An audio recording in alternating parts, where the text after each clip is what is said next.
good that you're going to edit it. So if because you know I screw up a lot.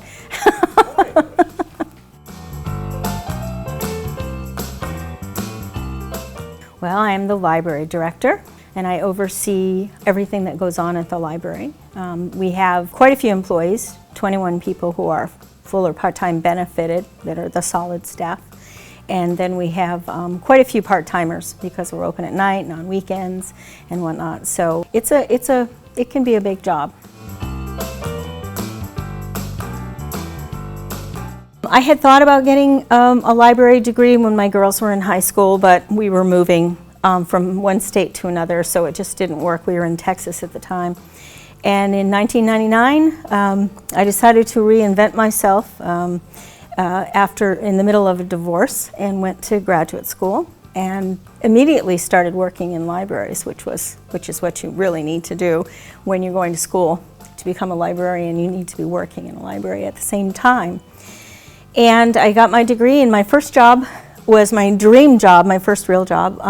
I was the children's librarian in Peterborough, New Hampshire.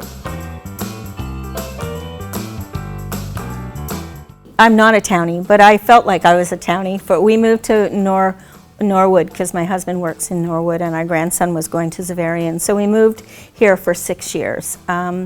We recently sold our house on Prospect Street, which was this beautiful Victorian that we just loved. And I really felt like I was more a part of the town when I lived here.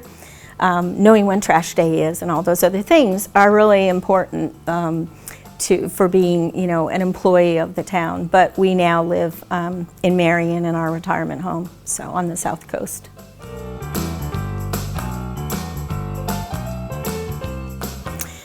Well, my family is the most important, and probably, besides my husband, of course, because if he ever watches this, our grandchildren. We have 7 grandchildren, so. I love to watch movies, and by myself. I'd have to say my husband had to get used to the fact that it was because I was an introvert, not because I was escaping from. But I like to watch them by myself. I like to knit. I garden a lot. We have beautiful gardens at our house. I like to entertain friends and family. But then after I've entertained friends and family, I need to go knit for a couple days. So that's my balance between being with people and trying to do things for people, for self-care, which is to be by myself.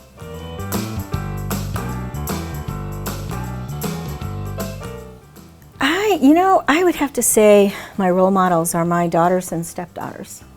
We have 4 of them, and they are amazingly assertive. They all have professional careers.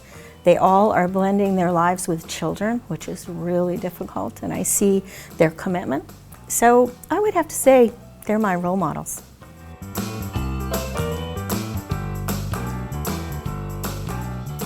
My real first job in my mind, I was a time study analyst for the Aetna Life Insurance Company, which was really interesting because they chose me to do that work because of a test, an aptitude test that they gave me.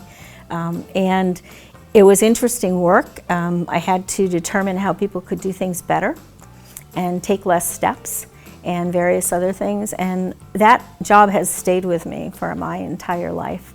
I still, when I go upstairs, count them, which is really a very bizarre thing to do, but that's what we did. We counted motions, and then we analyzed them.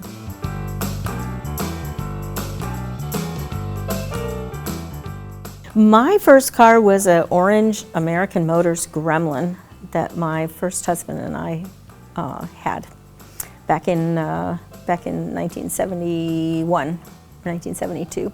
And it cost $2,000. I was a student at the University of California in Berkeley and saw Richie Havens, and I saw Joan Baez. But my first real big concert in a huge venue was the Moody Blues. My favorite movie is Enchanted, which is with Amy Adams. Breaking Bad, loved Breaking Bad, and I loved the series of Fargo.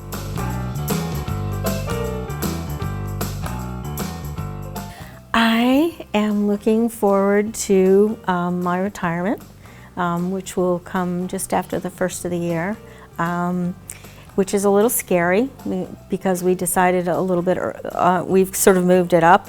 It was supposed to be for both of us because we're the same age, 2022, but our financial advisor actually said no one ever regrets retiring sooner, but people do regret retiring later.